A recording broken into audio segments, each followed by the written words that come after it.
Innal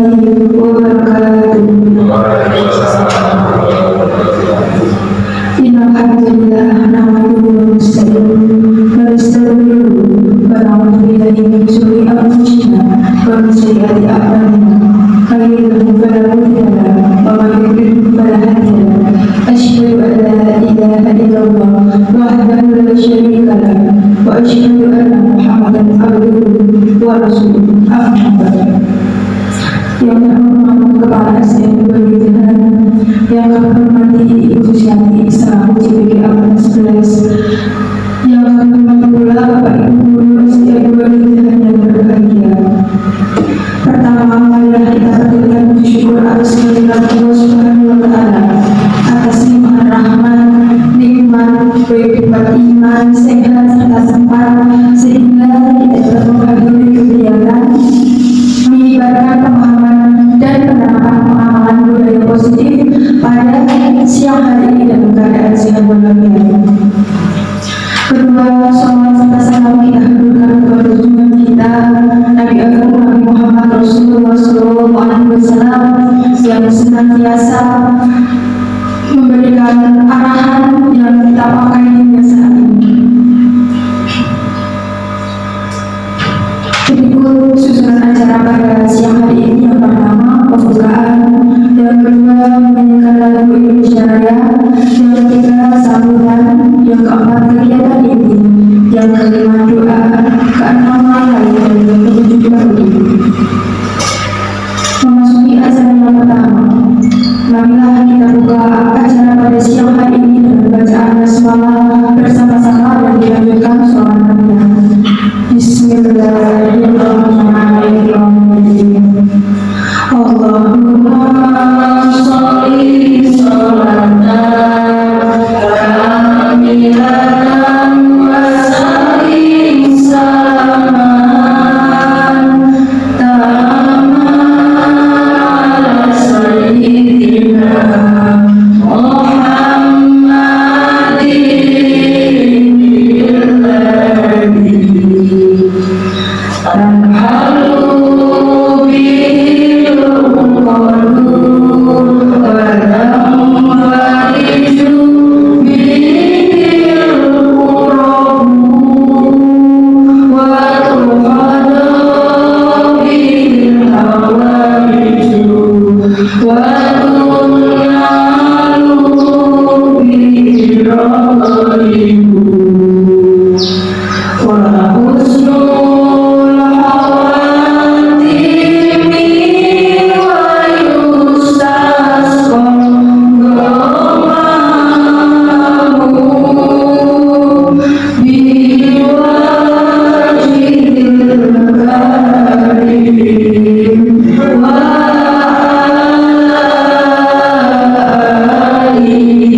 Acara yang kedua menyanyikan lagu kebangsaan Indonesia Raya. Kepada petugas kami persilakan dan mohon hadirin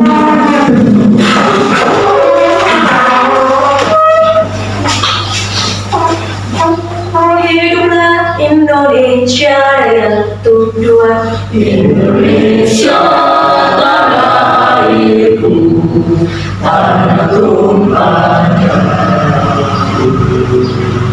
Di sanalah aku berdiri, jadi pandu ibuku. Indonesia kebangsaanku, bangsa dan tanah airku. Marilah kita bersatu, Indonesia hiduplah tanahku, hiduplah negeriku, bangsaku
mendiskriminasi penularan budaya positif yang sudah dipelajari dalam pendidikan guru ya. Bapak Ibu, SD satu dua Gejahan dan saya hormati, disyukur kepada Allah Subhanahu wa Ta'ala karena pada kesempatan siang hari ini kita bisa berkumpul di ruangan di kelas 3 dalam keadaan sehat walafiat, tidak ada kekurangan suatu apapun. Bapak Ibu, hari ini kita akan mendapatkan penyebaran pemahaman, artinya kita akan ditulari ilmu dari Bu Susiati selaku guru penggerak, dan beliaunya sudah mendapatkan beberapa pemahaman terkait hari ini yang didiskriminasikan adalah budaya positif yang sudah dilaksanakan dan sudah dipraktekkan khususnya itu nanti akan ditularkan kepada Bapak Ibu semua. Jadi ada beberapa hal nanti materi yang disampaikan Bu Susiati. Harapan saya apa yang disampaikan, apa yang sudah dilakukan Bu Susiati ini bisa ditiru teman-teman Bapak Ibu guru yang ada di SD Negeri 2 Gejahan ini. Jadi tidak hanya Bu Susiati saja yang melaksanakan, harapan saya ya semua Bapak Ibu guru ini bisa melaksanakan apa yang Bu Susiati dapat di pendidikan guru. Utamanya nanti adalah terkait dengan budaya positif, kegiatan budaya positif yang ada di sekolah kita. Bu Susiati sudah melaksanakan, tapi Bapak Ibu guru yang lain mungkin masih belum. Nah, nanti apa yang dilakukan Bu Susiati itu nanti saya harapkan bisa ditiru, bisa diimplementasikan oleh Bapak Ibu guru yang lain di kelasnya masing-masing. Jadi nanti budaya positif itu tidak hanya di kelasnya Bu Susiati, jadi semua nanti dari guru kelas 1, 2, 3, 4, 5, dan 6 juga ikut melaksanakan penerapan budaya positif yang ada di kelasnya masing-masing, sehingga ke depan penerapan budaya positif itu tidak hanya di kelas saja, tapi nanti sekolahnya sudah ada di sekolah. Jadi satu sekolah harapannya sudah menerapkan penerapan budaya positif tersebut. Ini penting Bapak Ibu, dan saya sendiri juga mempelajarinya. Banyak hal baik yang harus hal baik yang bisa kita contoh, bisa kita tiru, bisa kita terapkan di dalam kelas kita, di dalam sekolah kita. Terkait dengan budaya positif itu nanti ada banyak sekali yang perlu dipahami, terutama nanti ada terkait dengan segitiga restitusi dan posisi kontrol kita sebagai seorang guru. Nah, itu nanti akan dijelaskan oleh Bu Susiati. Intinya saya menggarisbawahi dari apa yang mungkin nanti akan disampaikan itu adalah di restitusinya. Jadi kita itu istilahnya manusia itu tidak luput dari salah. Nah, ketika nanti anak-anak kita juga itu juga manusia biasa, pasti ada salahnya. Nah, ketika salah itu selama ini mungkin ya selama ini yang kita lakukan, ketika anak salah ya wis disenangi, didukung, dikata-katain. Jadi anak-anak itu kita tidak mau mengetahui lebih jauh lagi sebenarnya anak itu melakukan kesalahan itu atas dasar apa. Nah, di situ nanti juga akan menjelaskan 5 kebutuhan dasar manusia. Dia melakukan kesalahan pasti dia ada alasannya. Jadi kita jangan mengambil kesalahan itu ya khususnya kita jangan serta-merta mengambil kesalahan itu untuk menjudge anak itu bahwa anak ini malas, anak ini tidak cerdas, tidak. Jadi kita manfaatkan, kita gali potensi dari kesalahan itu. Kalau menurut teori, kesalahan itu adalah awal dari keberhasilan. Jadi kalau anak-anak itu salah, ya biasa wajar, karena itu awal dari keberhasilan beliau.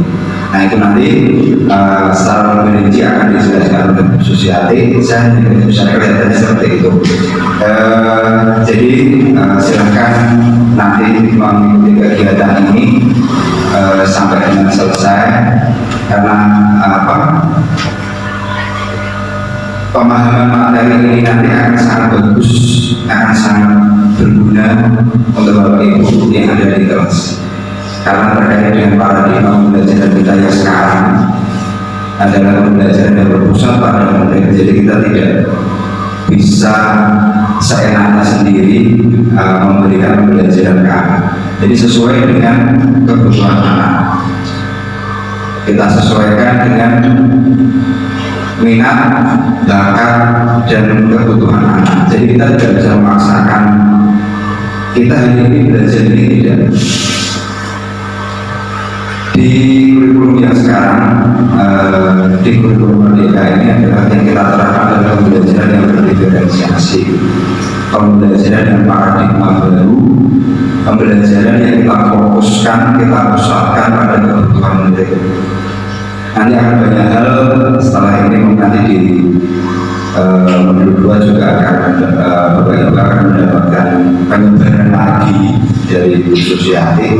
Semoga ilmu yang diterima Bu Susiati ini bisa kita serap juga. Jadi tidak hanya Bu Susiati yang mendapatkan ilmu ini, ketika nanti Bu Susiati mendapatkan ilmu, ya kita wajib teman-teman dikasih tahu, teman-teman dikelari ilmu ini. Kalau kita punya ilmu, kalau misalkan disebarkan ke teman-teman itu, ilmu itu tidak kalong, tidak berkurang. Bahkan kalau ilmu itu kita sampaikan ke teman, kita berikan ke teman, itu akan lebih, ilmu yang kita dapat itu akan lebih bertingkat lagi pemahaman kita, seperti itu. Mungkin itu pembukaan dari saya, sekaligus kegiatan diseminasi penyebaran budaya positif yang dilakukan di SD Negeri 2 Gijahan pada hari Selasa tanggal berapa ya? 20 ya. Silahkan diikuti dengan baik, kita ikuti materi yang nanti disampaikan oleh Bu Susiati. Kalau misalkan nanti ada hal yang kurang jelas, mungkin kurang paham, khususnya terkait dengan hal-hal materi, nanti silahkan ditanyakan aja, nggak usah sungkan-sungkan. Kalau misalkan nanti Bu Susiati mungkin ada pertanyaan dari teman-teman, ada hal yang kurang, atau mungkin saya bisa menambahkan dari apa yang saya tahu, apa yang saya bisa untuk membantu memberikan pemahaman kepada Bapak Ibu. Itu mungkin yang dapat saya sampaikan. Silakan selamat berdiseminasi. Dari saya akhiri. Assalamualaikum warahmatullahi wabarakatuh.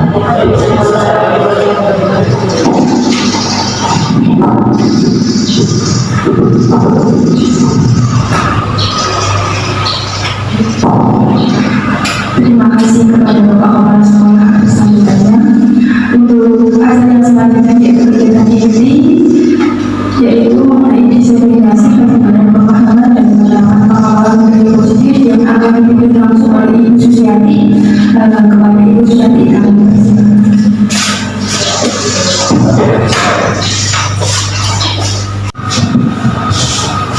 Assalamualaikum warahmatullahi wabarakatuh.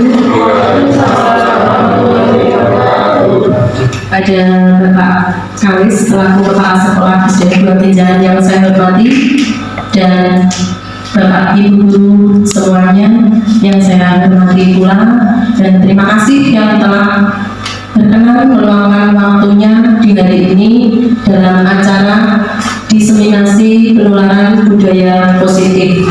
Dalam kesempatan kali ini Sebelumnya marilah kita memanjatkan puji syukur kehadirat Allah Subhanahu wa Ta'ala yang telah melimpahkan rahmat-Nya di hari ini sehingga kita bisa berkumpul di ruang kelas ini dalam acara diseminasi budaya positif dari pengalaman saya menjadi CGP angkatan 11 dalam modul 1.4 ini.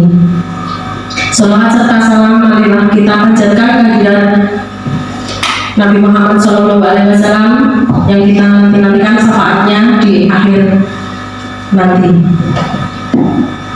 Nah, Bapak Ibu Guru semua, pada kesempatan kali ini nanti saya akan berbagi pengalaman dari CGP angkatan 11 ini modul 1.4 ada budaya positif. Saya telah mencoba menerapkannya dari ilmu yang telah saya dapatkan yang mungkin sebelumnya kita juga pernah mempraktekkan tetapi belum tahu apa itu yang namanya budaya positif. Sudah pernah saya praktekkan, saya mencoba di kelas 3 dan nantinya saya berharap bisa berimbas, kita berkolaborasi tidak hanya di kelas 3 tetapi di seluruh kelas-kelas yang ada di SDN 2 Genjangan ini sehingga SD kita menjadi semakin baik, yaitu bisa melaksanakan pendidikan sesuai Ki Hajar Dewantara, yaitu pendidikan yang berpihak pada murid. Dalam kegiatan kali ini nanti mohon Bapak Ibu semuanya apabila ada penyampaian saya kurang jelas bisa bertanya atau menambahkan dan nanti bisa diterapkan ilmunya.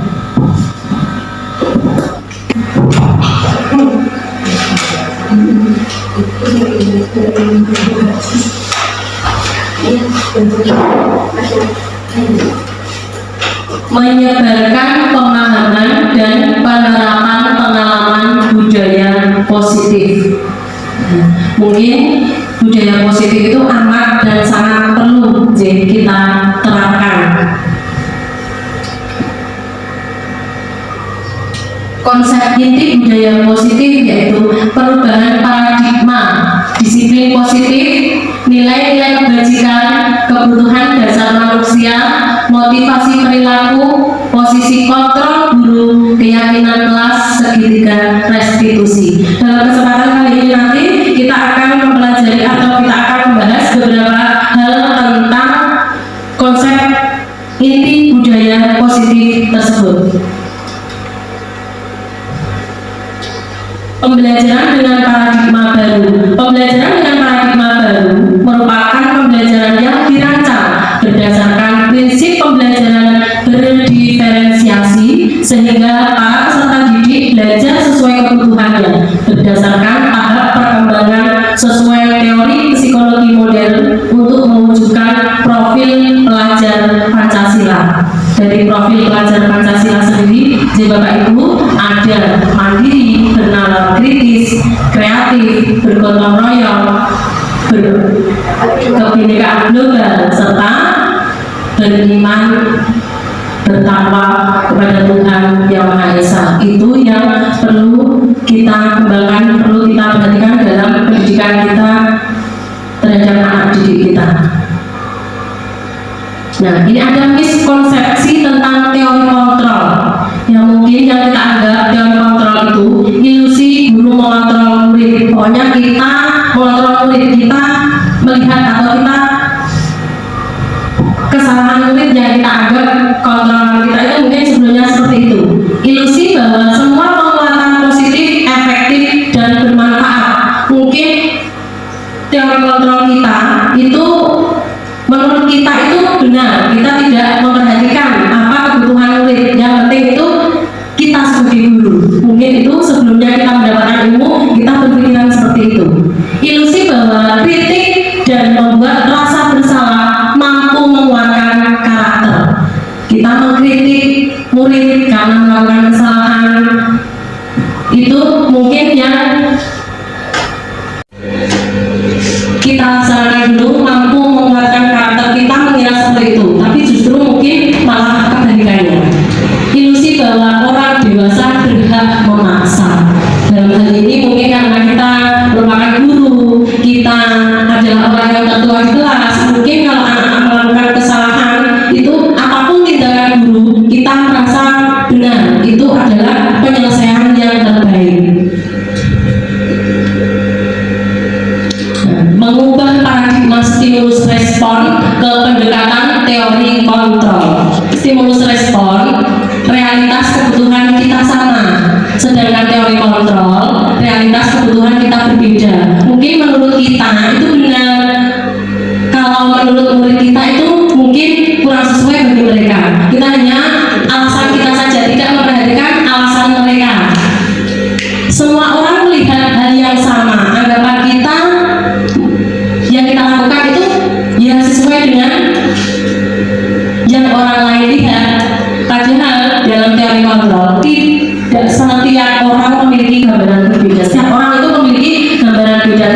kita mencoba mengubah orang agar berpandangan sama dengan kita.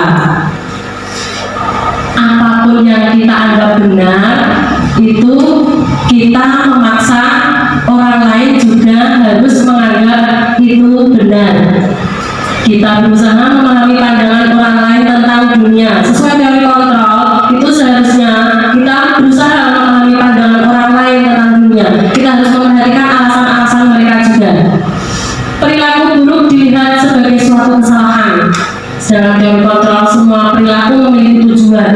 Kalau anak melakukan kesalahan, ya itu perilaku mereka buruk, kurang benar, itu pasti kita langsung menuduh mereka, kamu salah. Tetapi mungkin sebelumnya mereka itu punya alasan mengapa melakukan hal tersebut. Orang lain bisa mengontrol saya, teori kontrol. Hanya Anda yang bisa mengontrol diri Anda. Ya, teori kontrol itu mungkin kita sendiri yang harus mengontrol diri kita sendiri. Saya bisa mengontrol orang lain, Anda tidak bisa mengontrol orang lain. Pemaksaan ada pada saat rujukan gagal. Kalau apa yang kita anggap benar, mereka tidak melaksanakan, kita mungkin membujuk, kita mungkin merayu atau mengharuskan, kamu harus seperti itu yang kita inginkan. Kolaborasi dan konsensus menciptakan pilihan-pilihan baru. Tetapi sesuai teori kontrol, kita harus ada kolaborasi.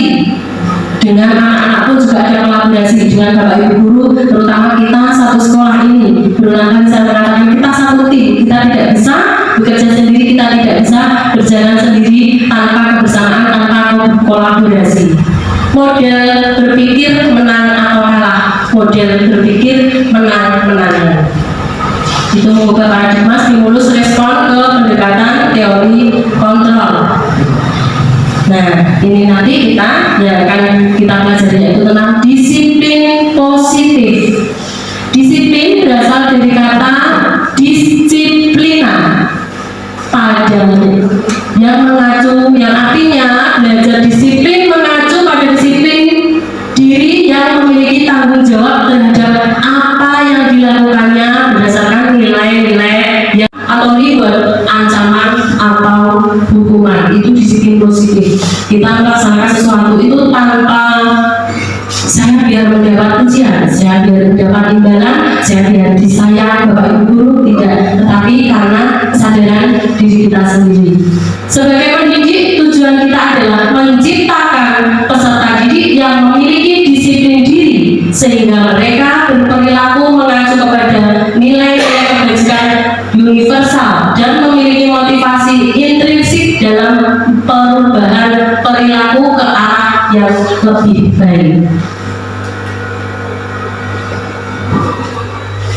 Dari disiplin positif tadi ada nilai-nilai kebajikan, nilai yang disepakati bersama. Yang dimaksud nilai kebajikan lepas dari suku, bangsa, agama, bahasa maupun latar belakangnya, yang sesuai profil pelajar Pancasila, beriman dan bertakwa pada Tuhan Yang Maha Esa dan berakhlak mulia, berkebinekaan global, gotong royong, mandiri, kreatif, dan bernalar kritis. Selanjutnya, Ibu Primary Years program PJP, toleransi, rasa hormat, integritas, mandiri, menghargai, antusias, empati, keingintahuan, kreativitas, kerjasama, percaya diri, dan komitmen.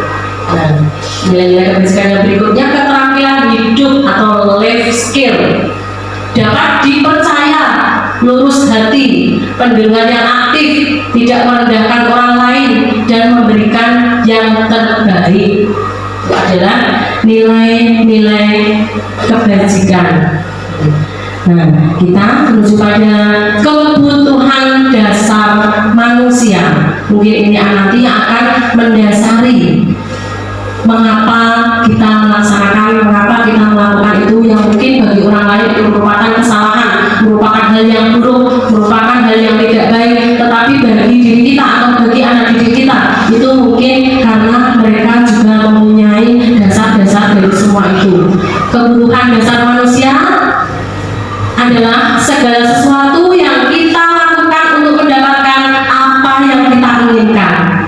Seluruh tindakan yang kita lakukan memiliki tujuan tertentu, dan semua usaha terbaik yang kita lakukan adalah dalam rangka agar kebutuhan dasar kita terpenuhi dengan baik. Itu yang merupakan kebutuhan dasar manusia.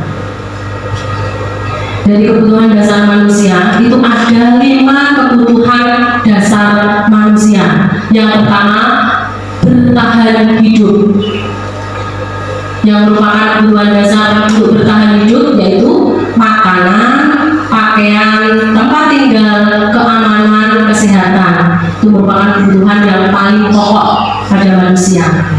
Yang kedua yaitu kasih sayang dan rasa diterima.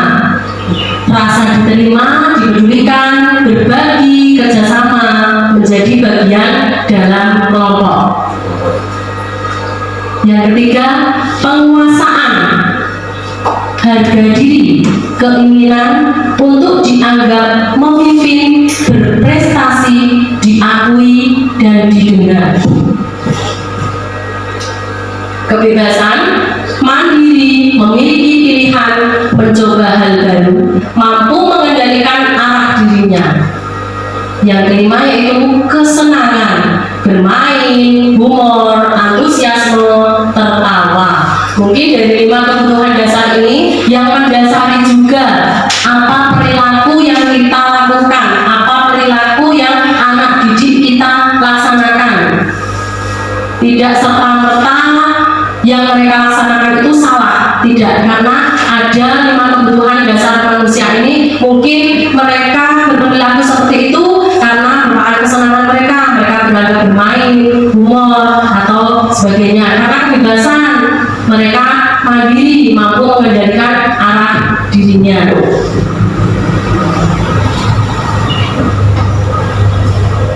Motivasi perilaku manusia. Motivasi merupakan dorongan yang timbul pada diri seseorang secara sadar atau tidak sadar untuk melakukan suatu tindakan dengan tujuan tertentu. Itu merupakan motivasi. Motivasi sendiri itu ada motivasi ekstrinsik dan ada juga motivasi intrinsik. Motivasi ekstrinsik untuk menghindari ketidaknyamanan atau hukuman, untuk mendapatkan imbalan atau penghargaan dari orang lain. Sedangkan motivasi intrinsik untuk menjadi orang yang mereka inginkan dan menghargai diri sendiri dengan nilai-nilai yang mereka percaya. Misalnya, untuk menghindari ketidaknyamanan atau hukuman, murid melakukan disiplin diri karena ia takut dihukum. Ini merupakan motivasi intrinsik, menghindari ketidaknyamanan atau hukuman. Ya, karena nanti Bapak Guru menghukum kalau mereka melakukan kesalahan, maka murid itu disiplin karena apa? Karena takut dihukum tadi. Nah, untuk mendapatkan imbalan atau penghargaan orang lain, misalnya, Bapak Ibu, kalau kita sendiri, kalau untuk mendapatkan imbalan, melakukan disiplin karena ingin mendapatkan imbalan, yaitu tadi, kalau yang datang paling pagi nanti akan mendapat reward dari guru, akan mendapat bintang dari guru, akan mendapat hadiah dari guru. Itu salah satu contohnya. Untuk menjadi orang yang mereka inginkan dan menghargai diri sendiri dengan nilai-nilai yang mereka percaya. Murid melakukan disiplin diri karena sadar akan nilai kebajikan dirinya. Ini merupakan motivasi intrinsik, motivasi yang dari dirinya sendiri, yang mereka inginkan dan menghargai diri sendiri, yaitu disiplin karena kesadaran dirinya sendiri akan kebajikan-kebajikan tadi. Dan Bapak Ibu, biar kita lebih semangat, tidak ngantuk dan tidak tegang karena ini jam siang, yuk kita berdiri sejenak Kita SBD dulu sih, Bapak Ibu.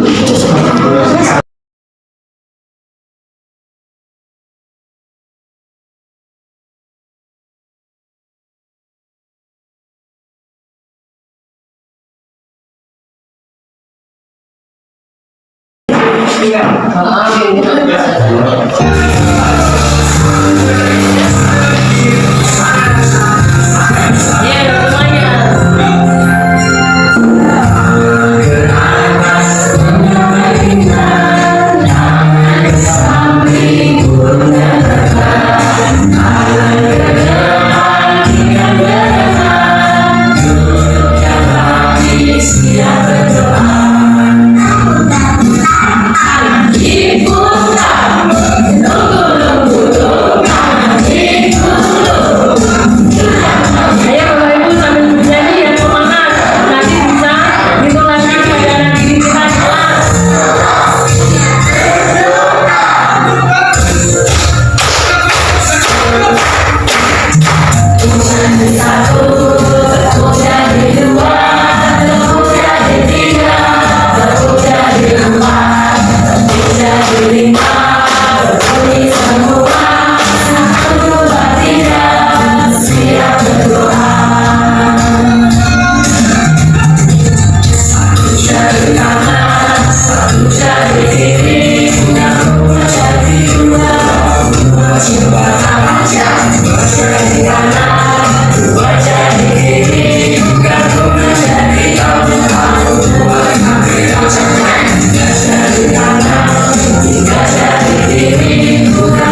sebagai manajer, yaitu apakah kamu tahu kesalahanmu? Mereka biar belajar apa kesalahan mereka, biar mereka bisa berpikir kritis, bisa menyelesaikan masalahnya sendiri. Kira-kira bagaimana kamu akan memperbaiki kesalahan itu?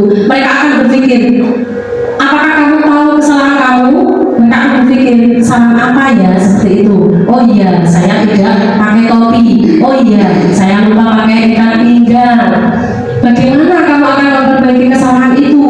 Dia juga berpikir cara memperbaikinya bagaimana, tidak akan mengulanginya. Besok kalau upacara akan menggunakan seragam lengkap. Nah, ini ada posisi kontrol. Ya, Bapak Ibu semua, sudah silakan.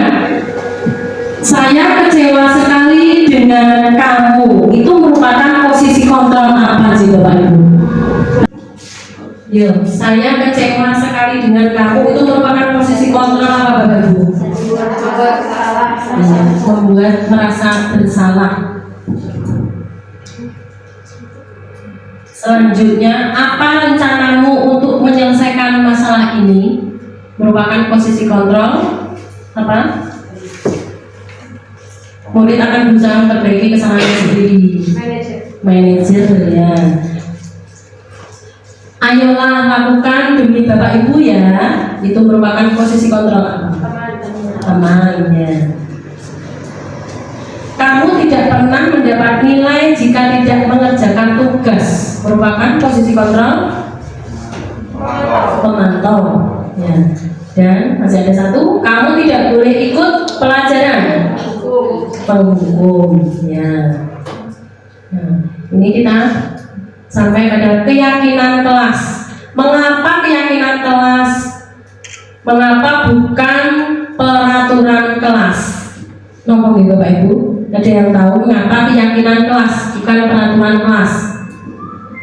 Kalau keyakinan kelas dibuat oleh anak, Ya, biasa dari anak dan disosialisasikan ke anak. ya, ya. Kalau peraturan kelas itu yang dibuat adalah dari guru, Ya. dari cara ketika kepada anak. Iya, betul. Terima kasih Pak Alis ya. Untuk keyakinan kelas itu kesepakatan yang dibuat berdasarkan kesepakatan bersama, yang dibuat oleh anak sendiri dan kita Bapak Ibu guru nanti akan menjadi sebuah keyakinan kelas. Sedangkan peraturan itu biasanya dibuat oleh guru tanpa melibatkan siswa. Ya, pokoknya seperti ini, biasanya seperti itu. Nah, ini ada membuat kesepakatan kelas. Kegiatannya nanti silakan di awal tahun ajaran atau mulai sekarang kalian bisa Bapak Ibu semua bisa membuat dari keyakinan kelas tersebut. Anak-anak dimintai pendapatnya, apa yang mereka inginkan, apa yang harus dilaksanakan di kelas tersebut. Mereka menuliskan masing-masing kesepakatan kelas sesuai pendapat mereka. Nanti akan kita kita buat menjadi sebuah keyakinan kelas. Keyakinan kelas itu biasanya menggunakan bahasa, kita susun menjadi bahasa yang positif.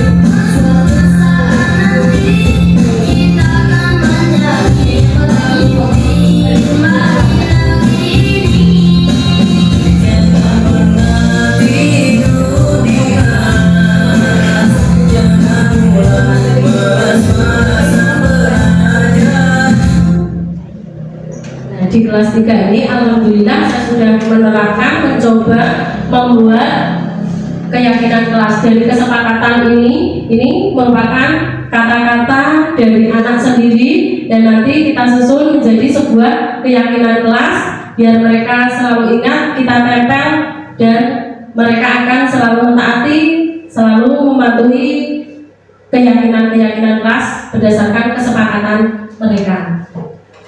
Nah, pembentukan keyakinan kelas itu bersifat abstrak, berupa pernyataan universal, dibuat dalam pernyataan positif, menggunakan kalimat-kalimat positif biasanya Bapak Ibu. Contohnya kalau tidak boleh membuang sampah, itu diusahakan jangan menggunakan kata tidak, buanglah sampah pada tempatnya, seperti itu. Sesuai dengan kondisi kelas atau sekolah sehingga mudah diterapkan. Yang misalnya mungkin beda antara kelas rendah atau kelas kecil dan kelas tinggi. Kelas 1 mungkin beda dengan kelas 5-6. Melibatkan semua warga kelas atau sekolah dalam pembuatannya. Tadi kita membuatnya bersama-sama. Nanti kalau yang membuat Bapak Ibu guru bisa peraturan namanya, bukan keyakinan kelas. Nah, kita sama pada segitiga restitusi. Segitiga restitusi itu ada tahap-tahapnya, yaitu validasi tindakan yang salah, menanyakan keyakinan, dan menstabilkan identitas. Dari kesalahan tersebut nanti kita akan validasi tindakan yang salah. Apa yang salah yang mereka laksanakan? Menanyakan keyakinan kelas yang telah mereka sepakati tadi, dan menstabilkan identitas. Berdasarkan prinsip pembuat kesalahan adalah bagian dari proses pembelajaran. Kesalahan itu merupakan awal dari segala sesuatu yang nanti akan membuat kita menjadi lebih baik. Kita jadikan sebuah pelajaran. Berbuat salah itu wajar, tidak ada manusia yang sempurna. Bapak Ibu juga pernah melakukan itu. Bapak Ibu tidak mau mencari siapa yang salah, tapi Bapak Ibu ingin mencari solusi dari permasalahan ini. Kamu berhak merasa begitu. Itu menstabilkan identitas, bisa dengan hal-hal seperti ini. Nah, ini juga ada validasi tindakan yang salah. Berdasarkan prinsip setiap perilaku berupaya memenuhi kebutuhan tertentu. Nah, ini pasti kamu punya alasan mengapa melakukan hal itu. Padahal kamu bisa melakukan yang lebih buruk dari hari ini. Hal ini ya, kamu patut bangga karena telah melindungi sesuatu yang penting buatmu. Kamu melakukannya karena mempertahankan sesuatu yang penting bagimu. Itu merupakan validasi tindakan yang salah. Sedangkan menanyakan keyakinan berdasarkan prinsip teori kontrol bahwa pada dasarnya kita termotivasi secara intrinsik. Apa keyakinan kelas kita? Kita dari anak melakukan kesalahan, kita tidak langsung menuduh mereka merasa bersalah, tidak. Tetapi kita menanyakan pada mereka telah melanggar apa keyakinan yang telah mereka buat sendiri, karena mereka telah membuat kesepakatan kelas, membuat keyakinan kelas. Nilai-nilai apa yang telah disepakati bersama? Seperti apa gambaran sebuah kelas yang ideal menurut kamu? Kamu ingin menjadi orang yang seperti apa? Nanti mereka akan bisa berpikir dari kesalahan-kesalahannya dan akan memperbaikinya. Nah, ini saya juga sudah mencoba menerapkan contoh segitiga restitusi di kelas 3 ini.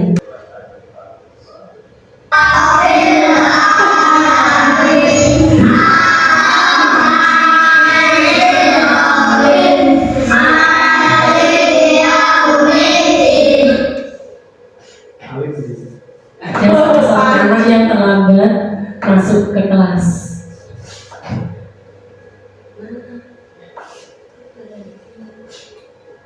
Pada saat itu Panji yang terlambat. Tidak apa-apa, tidak ada manusia yang sempurna. Diri sendiri pernah melakukan kesalahan. Aku juga sama, tapi kita harus berperbaiki dan berani melakukan kesalahan kita. Kamu tadi dari mana? Ada di mana? Kan tidak ada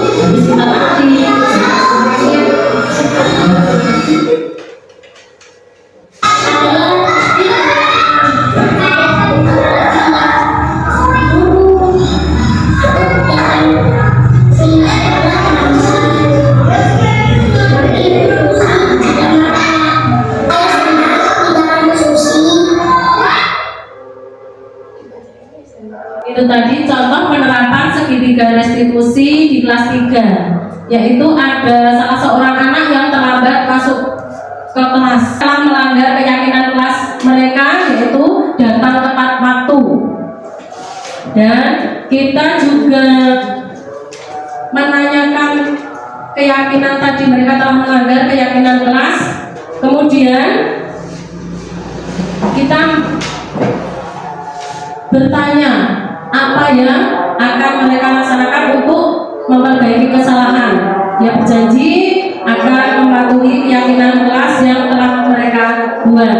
Dari penyelesaian masalah tersebut, refleksi dari sang anak, dari si anak tersebut, dari Panji, karena kita telah melaksanakan 5 posisi kontrol dan menerapkan segitiga restitusi, kita tidak langsung marah dan tidak menghukumnya, maka mereka tidak akan takut. Dari penerapan budaya positif yang telah saya laksanakan, mulai pembuatan keyakinan kelas sampai melaksanakan pemecahan masalah dengan menggunakan segitiga restitusi, maka dapat diambil kesimpulan dalam penerapan program budaya disiplin positif, hendaknya guru memiliki standar kepribadian, profesional, dan sosial yang baik, sehingga mampu merefleksi dirinya dalam posisi kontrol saat ini.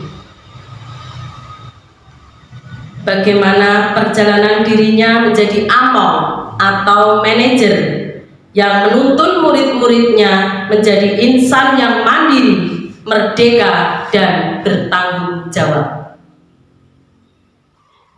Demikian penyebaran pemahaman dan penerapan pengalaman budaya positif dari saya melalui pendidikan guru penggerak angkatan 11, terutama modul 1.4. Saya telah memperoleh banyak ilmu dan mencoba mempraktekkan di kelas saya, dan saya berharap kita keluarga SDN 2 Genjahan selalu berkolaborasi dalam belajar bersama menuju pendidikan sesuai Ki Hajar Dewantara, yaitu pendidikan yang berpihak pada murid. Monggo Bapak Ibu bisa ikut mencoba mengambil ilmu yang positif dari acara ini untuk diterapkan atau dipraktekkan di kelas masing-masing, tidak hanya di kelas saya atau di kelas 3 ini. Mohon maaf apabila ada tutur kata yang kurang berkenan dalam penyampaian pemahaman budaya positif kali ini, dan tidak lupa saya ucapkan terima kasih atas waktunya, karena Bapak Ibu semua telah berkenan di ruangan ini untuk belajar bersama dalam forum penyebaran pemahaman dan penerapan budaya positif.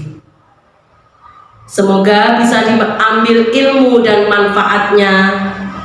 Akhir kata, wabillahi taufik wal hidayah. Wassalamualaikum warahmatullahi wabarakatuh.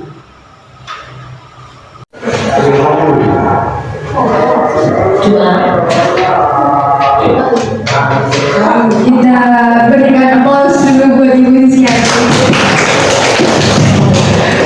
Oke, terima kasih kepada Ibu Siati atas materi yang disampaikan pada siang hari ini. Tadi kita sudah belajar mengenai disiplin positif dari hukuman, konsekuensi, dan restitusi. Kemudian ada fungsi kontrol guru, terus ada mengenai keyakinan kelas dan segitiga restitusi. Ada selanjutnya yaitu yang akan dipimpin oleh Bapak Abdul Majid.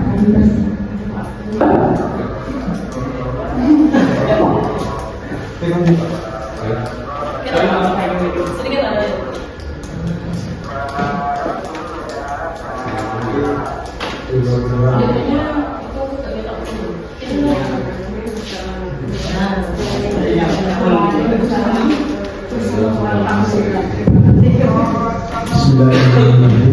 Assalamualaikum warahmatullahi wabarakatuh.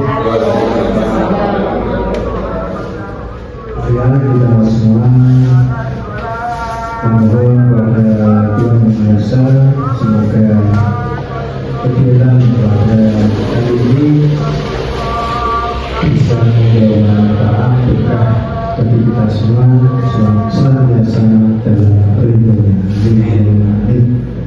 Bismillahirrahmanirrahim. Allahumma shalli wa sallim ala sayyidina Muhammad wa ala ali sayyidina Muhammad sayyidina walina wal akhirin wa sallim wa radiyallahu ta'ala an sayyidina min ashabi Rasulillah ajma'in. Alhamdulillahi rabbil alamin. Hamdan syakirin, hamdan alim, hamdan yuwafiqu kafirin mazidah. Ya Rabbana lakal hamdu kama yanbaghi li jalali wajhika wa 'azimi sultanik. Allahumma shalli wa sallim wa barik ala sayyidina Muhammad wa ala ali sayyidina Muhammad. Allahumma ighfir lana wa li walidina warhamna kama rabbayana shaghira wa li jami'il muslimin wal muslimat wal mu'minina wal mu'minat al-ahya'i minhum wal amwat innaka 'ala kulli shay'in qadir. Allahumma ya Allah, Rabbi zidni ilma warzuqni fahma wahlul 'uqdatam min lisani yafqahu qawli. Rabbana ighfir lana dhunubana wa kaffir 'anna sayyi'atina wa tawaffana ma'al abrar. Allahumma inni a'udzu bika min syarri nafsi wa qasam wa a'udzu laysa bimadin hadhihi 'ala ma'asi wa ma'ati wa 'ala dhurriyyati wa fatini wa dhahri. Allahumma tawil amruna wa sahih ajsadana wa nawwir qulubana wa thabis imanana wa ahsin a'malana wa ala sayyidina Muhammad. Allahumma ya Allah, Rabbana atina fid dunya hasanah wa fil akhirati hasanah wa qina adzabannar. Wa sallallahu ala sayyidina Muhammad wa ala ali sayyidina Muhammad. Wa subhana rabbika rabbil izzati amma yasifun wa salamun ala al-mursalin walhamdulillahi rabbil alamin. Al-Fatihah. Alhamdulillahi minasyaitonir rajim. Bismillahirrahmanirrahim. Alhamdulillahi rabbil alamin. Ar-Rahmanir Rahim. Maliki yaumiddin. Iyyaka na'budu wa iyyaka nasta'in. Ihdinas mustaqim. Shiratal ladzina an'amta 'alaihim ghairil maghdubi 'alaihim waladdallin. Wassalamualaikum warahmatullahi wabarakatuh.